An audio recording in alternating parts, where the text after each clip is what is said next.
Hello everyone, কেমন আছেন সবাই? আমি শিশির বণিক এমআই ইংলিশ একাডেমি থেকে চলে এসেছি।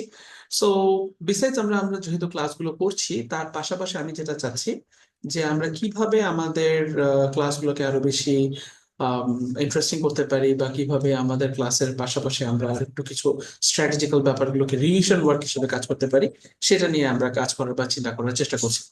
সো ফার্স্ট অফ অল, আমি আজকে যেটা করার চেষ্টা করছি সেটা হচ্ছে যে এখানে আমরা দেখার চেষ্টা করতেছি যে এখানে আমাদের প্রথম যে টাইপের কোশ্চেনটা আছে সেটা হচ্ছে হলো কমপ্লিট দ্য সেন্টেন্সেস বিলো, এবং এখানে ইনস্ট্রাকশন লেখা আছে choose one word only from the passage for each answer. So আমরা এই তিনটা কোশ্চেন 35, 36, 37, এই তিনটা কোশ্চেন নিয়ে আমরা একটু চিন্তা করার চেষ্টা করব এখন, বা সলভ করার চেষ্টা করব। সো লেটস স্টার্ট, আমরা এখন শুরু করি। সো প্রথমে যে জিনিসটা নিয়ে আমরা আসলে করতে চাচ্ছি, বা যেভাবে আমরা করতে চাচ্ছি সেটা নিয়ে একটু যদি কথা বলি, সেটা হচ্ছে হাউ শুড বি স্টার্ট, অথবা আমরা কিভাবে করতে পারি। So first of all, reading টেস্টের ক্ষেত্রে আমাদের প্রথমে যেটা সবচেয়ে বেশি ইম্পর্টেন্ট সেটা হচ্ছে কোশ্চেন বুঝতে পারা এবং কোশ্চেন ইনস্ট্রাকশনটা ঠিক মতো পড়া। কোশ্চেন ইনস্ট্রাকশনটা যদি আমরা ঠিক মতো পড়তে পারি, তাহলে যেটা সুবিধা সেটা হচ্ছে আমরা আমাদের লার্নিংটাকে আমরা ইউটিলাইজ করতে পারি, এবং আমাদের কোশ্চেন বোঝার মাধ্যমে আমরা বুঝতে পারবো যে আমাদের কি ধরনের অ্যান্সারটা খুঁজে বের করতে হবে। যেমন এখানে আমাদের প্রথম যে কোশ্চেনটা বলতেছে, 35 নম্বর কোশ্চেনটা যদি আমরা সবাই এখানে দেখি যে numerous training sessions are aimed at people who feel they are not dash enough. So আমরা যদি এখানে কিওয়ার্ড হিসাবে আমরা এই জিনিসগুলোকে নেওয়ার চেষ্টা করি, বা আমরা এটাকে বোঝার চেষ্টা করি, তাহলে কি আসতেছে এখানে? নিউমেরাস ট্রেনিং সেশনস মানে কি? অসংখ্য training session are aimed at people, numerous মানে অসংখ্য training sessions are aimed at people who feel, যে একটা একটা একগুচ্ছ মানুষের দিকে বা একদল মানুষের দিকে কি করা হচ্ছে, টার্গেট করা হচ্ছে, এইম করা হচ্ছে কাদের প্রতি? Who feel they are not dash enough, যারা কিনা ফিল করে তারা অতটা কি না, তারা অতটা কিছু একটা না, সেই জিনিসটা আমাদের মানে যথেষ্ট পরিমাণে সেই জিনিসটা না, সেই জিনিসটা আমাদেরকে ড্যাশের আনসারটা খুঁজে বের করতে হবে। আবার কোশ্চেন নাম্বার 36 যদি দেখি, being organised appeals to people who regard themselves as dash, যে বিং অর্গানাইজড মানে অর্গানাইজড থাকাটা কিছু কিছু মানুষের কাছে অ্যাপিলিং, বেশ একটা অ্যাপিলিং মানে কি অ্যাট্রাকটিভ একটা ব্যাপার থাকে। সো বিং অর্গানাইজড হতে পারে, বিং ডেমনস্ট্রেটেড, বিং অর্গানাইজড, এই ব্যাপারটা থাকে। To people who regard themselves as dash, যারা কিনা নিজেদেরকে কিছু একটা মনে করে। সো এই ব্যাপারটা আমাদের এখানে important. So the people who regard themselves, যারা কিনা নিজেদেরকে ওই জিনিসটার সাথে একটা ব্যাপারে কানেক্টেড মনে করে, এই ব্যাপারটা আমাদের এখানে চিন্তা করার জিনিসটা থাকে। আচ্ছা, many people feel, question number 37 যদি আমরা দেখি, many people feel, many people মানে অনেক মানুষ ফিল করে, অনুভব করে, dash with aspects of their work.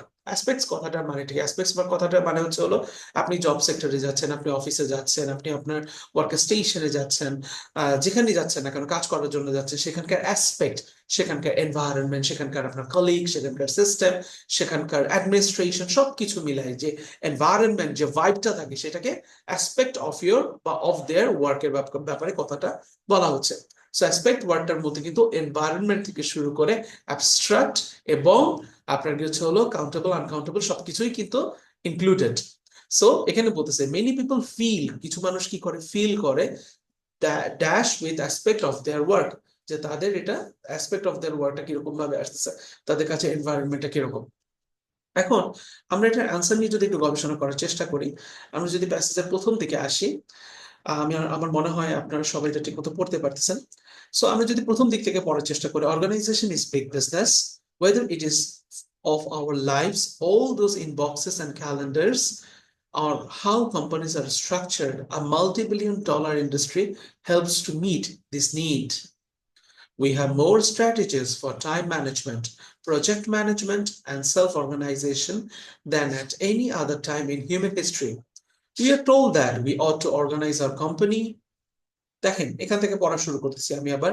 We are told that we ought to organize our company, our home life, our week, our day, and even our sleep, all as a means to becoming more productive. Every week, countless seminars and workshops take place around the world to tell a paying public. ওই যে বলা হয়েছিল না যে aim করা হয় একটা মানুষের দিকে, একগুচ্ছ মানুষের দিকে, একদল মানুষের দিকে, কি করা হচ্ছে, এইম করা হচ্ছে, tell a paying public that they ought to structure their lives in order to achieve this, যে তারা যেন এটাকে কি করতে পারে, অ্যাচিভ করতে পারে, তারা যেন এটাকে ঠিকমতো পেতে পারে সেই জিনিসটার ক্ষেত্রে। এখন দেখেন এখানে যে দিসটা আছে, এই দিসটা কাকে বোঝাচ্ছে? এই দিসটা বোঝাচ্ছে এই প্রোডাক্টিভকে। কেন? নিয়ম হচ্ছে যে ওয়ার্ড থেকে আমরা কিওয়ার্ড বা কিওয়ার্ডের সিনোনিম রিলেটেড কথাটা পেলাম, তার আগের বাক্য এবং তার পরের বাক্যটা পড়া। কারণ কোশ্চেনটা হইতে পারে আপনার কিছু হলো প্যাসেজের দুইটা বাক্যকে কানেক্ট করে একটা প্যারাফ্রেজ করা একটা sentence. So in that case আপনি যেই বাক্যটাতে কিওয়ার্ড পাচ্ছেন তার আগের বাক্য অথবা তার পরের বাক্যে আপনি কিন্তু আনসারটা খুঁজে পেতে পারেন। So to ensure that toughness, আপনাকে যেটা করা উচিত সেটা হচ্ছে হলো আপনার প্রপার ওয়েতে এটা অ্যান্সারটা বের করে নিয়ে আসার জন্য যেটা করা উচিত সেটা হচ্ছে এই অ্যান্সারটা আপনার ভিতরে মানে আপনাকে পুরো দুইটা বাক্য বা তিনটা বাক্য পড়ার চেষ্টা করা উচিত। তাহলে কি দাঁড়াচ্ছে? অ্যাচিভ দিস, এই অ্যাচিভ দিসটা হচ্ছে হলো বিকামিং মোর প্রোডাক্টিভ। তাহলে আমরা বলতে পারি কোশ্চেন নাম্বার 35 এর আমাদের আনসার হচ্ছে হলো প্রোডাক্টিভ। আমরা যদি কোশ্চেনটাকে আবার একটু দেখে আসি, কোশ্চেনটা হচ্ছে হলো numerous training sessions are aimed at people who feel they are not productive enough. কারণ এইটা অ্যাচিভ করার জন্য, টু অ্যাচিভ দিস ওরা কি করে? ওরা সেমিনার করে। নিউমারাস ট্রেনিং সেশনের সাথে কোনটা কানেক্ট হচ্ছে? Training sessions. দেখেন এখানে একটা ওয়ার্ড ছিল কাউন্টলেস, এটার সিনোনিম হচ্ছে নিউমেরাস। কোশ্চেনে আছে নিউমেরাস, আমাদের প্যাসেজে আছে কাউন্টলেস। সেমিনার্স এন্ড ওয়ার্কশপস, এইটার সাথে এইটার প্যারাফ্রেজ হচ্ছে ট্রেনিং সেশনস। তাই কোশ্চেন নাম্বার 35 এর অ্যান্সার হচ্ছে প্রোডাক্টিভ।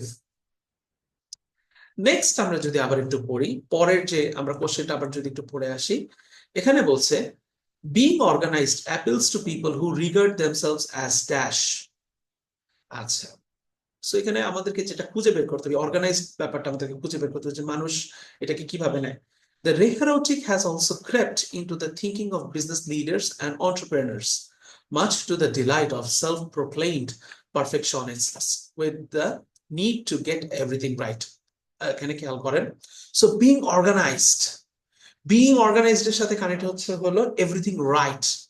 সো কিছু মানুষ কি করে, মানে তাদের নিজেদেরকে বিং অর্গানাইজড এর সাথে কি করে, আপনার কি হচ্ছে নিজেদেরকে কিছু একটা ব্যাপারে রিগার্ড করে। সো এই রিগার্ড করা মানে হচ্ছে আপনার কি সেলফ প্রোক্লেইমড। এখানে দেখেন এখানে মিনিংটা কি আছে, এখানে একটা ফ্রেজ আছে, গ্রুপ অফ ওয়ার্ডস আছে, সেলফ প্রোক্লেইমড। এই সেলফ প্রোক্লেইমড এর সাথে আপনার কি হচ্ছে হলো কি আসতেছে? সেলফ প্রোক্লেইমড এর সাথে আসতেছে আপনার কি হচ্ছে হলো বিং অথবা রিগার্ড। এবং বিং যেটাকে বলতেছে যে বিং অর্গানাইজড এর সাথে হচ্ছে হলো need to get everything right. তাহলে এখানে যে সেন্টেন্সটা আসতেছে সেটা হচ্ছে রিগার্ড দেমসেলভস অ্যাজ, দেমসেলভস মানে কি সেলফ প্রোক্লেইমড, রিগার্ড দেমসেলভস সেলফ প্রোক্লেইমড। তাহলে আনসারটা কি হবে? Perfectionist.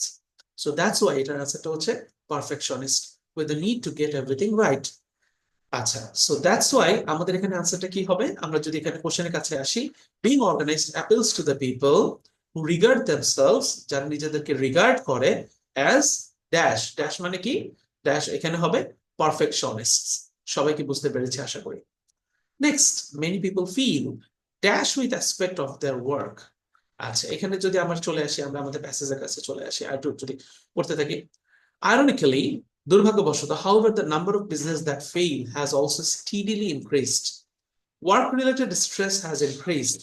A large proportion of workers from all demographics, দেখেন, a large proportion of workers from all demographics claim to be dissatisfied with the way their work is structured and the way they are managed.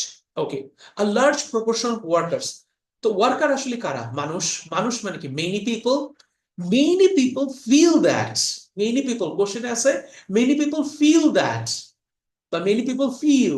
তাহলে এখানে many people থেকে এখানে many people হচ্ছে a large proportion of worker। So that's why এখানে যেটা আসতেছে, এখানে যেটা আমাদের আনসার আসতেছে সেটা হচ্ছে a large proportion of workers from all demographics claim to be what? Dissatisfied with the way their work is structured।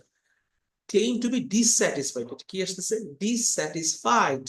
তাহলে আনসারটা কি হবে আমাদের? dissatisfied। Sir aspect of their ওয়ার্কটা কি হলো? with the way their work is structured and the way they are managed। ভাই, কাজ করতে গেলে আপনার অ্যাডমিনিস্ট্রেশন আপনাকে ম্যানেজও করে এবং আপনাকে একটা স্ট্রাকচারে কাজ করতে হয়। So that is the aspect, that is the environment of your work.